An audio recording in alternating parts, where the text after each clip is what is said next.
right, I know everyone's restless for lunch, so I promise to be fairly brief here. As Nicholas said, I head Empire State Development, the state's economic development agency.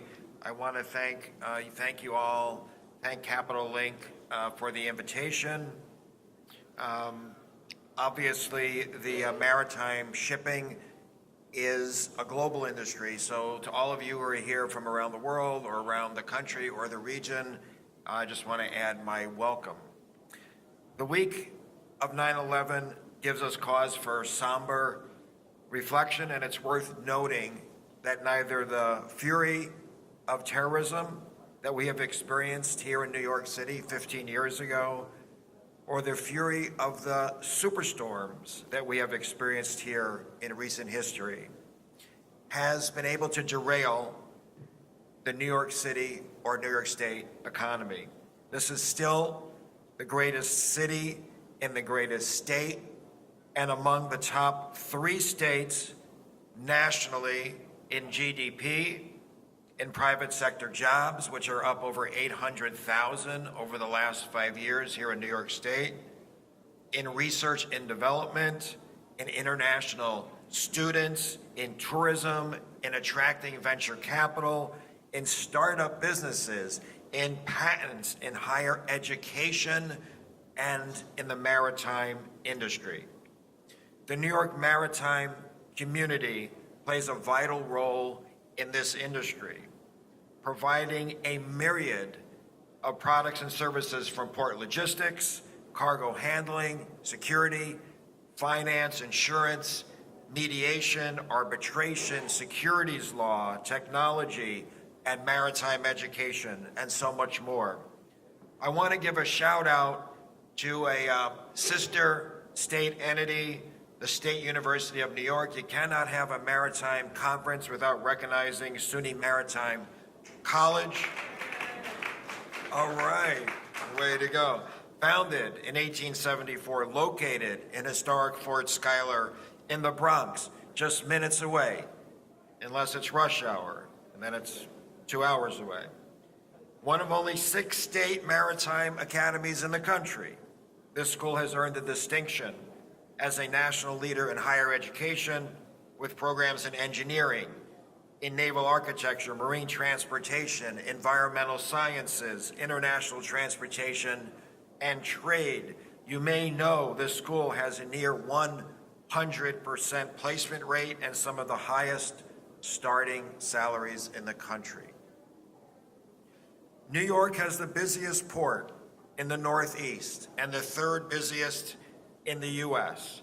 In New York State, literally several 100,000 people work directly and indirectly in the maritime shipping industry. I am pleased to say these numbers are growing as container shipping increases throughout the world. We've seen shipping industry jobs here in New York City increase 15% since 2010. New York also has numerous ports along the Hudson River, upstate, and in cities like Oswego, Rochester, and Buffalo. And we have seen an increase in goods being shipped along portions of the Erie Canal. I think it's fair to pay homage to the Erie Canal. I live in Buffalo, grew up in New York. We cannot forget the Erie Canal. Opened in 1825, the whole Midwestern frontier of settlement and economic development. In many ways, the development of the country was on the back of the New York maritime industry. You have a very proud and rich history in addition to an extremely bright future. As I mentioned, I head Empire State. We are the economic development agency of the state of New York. We operate as the hub of both economic development planning and implementation in all 10 regions of the state. We now do regional development regionally. We do not do a one-size-fits-all, Albany-centric model. We empower regional economic development councils across the state, which are collaborative, strategic plan development and implementation involving business, involving labor, academia, community development organizations, foundations. We have strategic plans, robust strategic plans in all regions of the state, including, of course, here in New York City.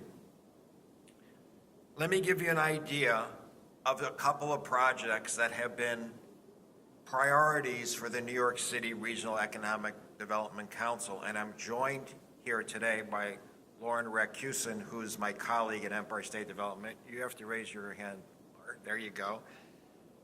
In Staten Island, Global Container Terminal Dredging Project. GCT operates 2 deepwater container vessel berths and leases the site from the Port Authority of New York and New Jersey. The New York City, as an example, Regional Economic Development Council, NESD, of course with support from the governor, provided over $4 million to help with the dredging from 20 feet to 50 feet needed to accommodate the post-Panamax cargo ships. The dredge terminal, as you know, is up and running. Another priority project for the New York City Regional Council, the Sandy Hook Pilots Association. As you know, the Sandy Hook pilots provide piloted services 24/7, 365 for 95% of all cargo entering the port. We are working with the Pilots Association to rebuild the North Shore Staten Island headquarters as a priority project for the New York City region. Now, one of the most important roles of government is infrastructure. Governor Cuomo is extraordinarily focused on providing 21st century infrastructure in all of its forms. For those of you from this region, you are familiar with the investments being made in LaGuardia, at Kennedy, the investments in roads and bridges, perhaps best represented by the new New York Bridge, aka Tappan Zee in Westchester. ESD is proud to be involved in the process of selecting a developer and making significant capital investments in what we refer to as the Empire Station, the redevelopment of the Moynihan Train Hall and improvements to Penn Station. The Javits Convention Center, one of the busiest convention centers in the world. These types of infrastructure investments will assure New York State will remain a leader in the global economy for many years to come. Our investments in infrastructure also include the first state to assure broadband access to every single resident in the state of New York, high-speed broadband by the end of 2018. So whether it's ports, roads, bridges, airports, internet, convention centers, transit centers, we are committed to advancing the most ambitious, robust series of infrastructure investments that New York State has ever made.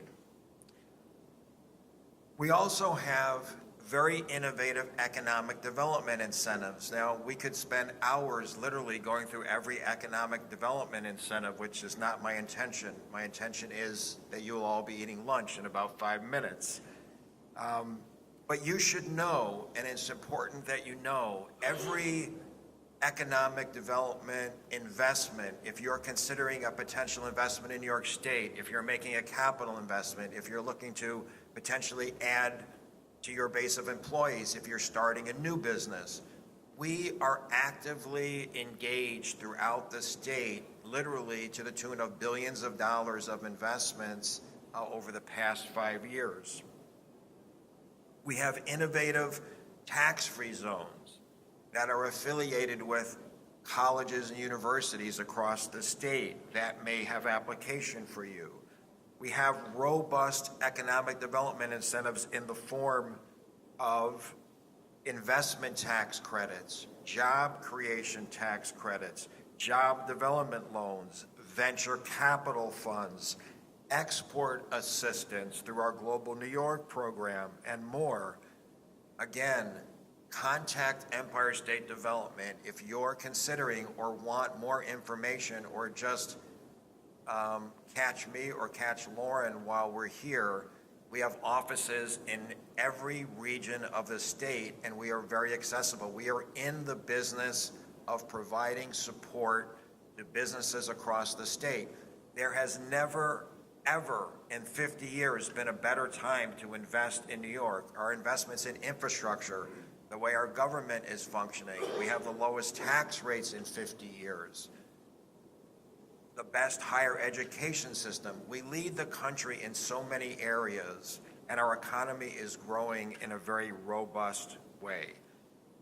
All I want to leave you with at the end of the day is that we are very much open for business. I have been in business my whole life in the private sector, 35 years in business, commercial real estate, private equity, venture, manufacturing, you name it. I believe in this governor's commitment to the economy. New York State earned a reputation some time ago as being not necessarily friendly to business.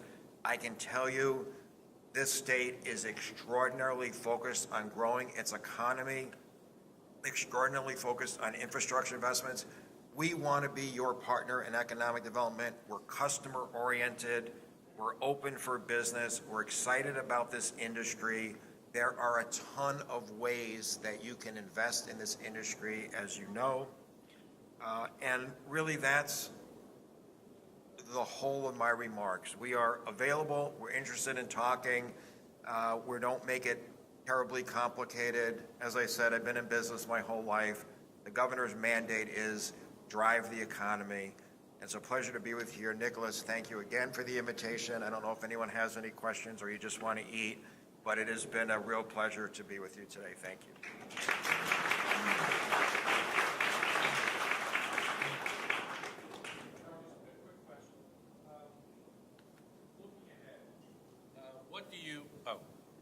Sorry, Howard.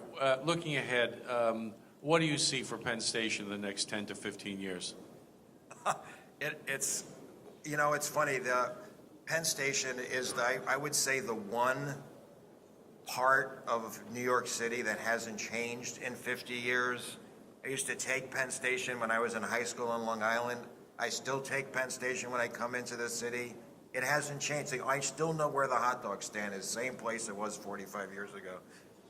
So we are very focused on both the redevelopment of Farley across the street for the service of both Amtrak and Long Island Railroad.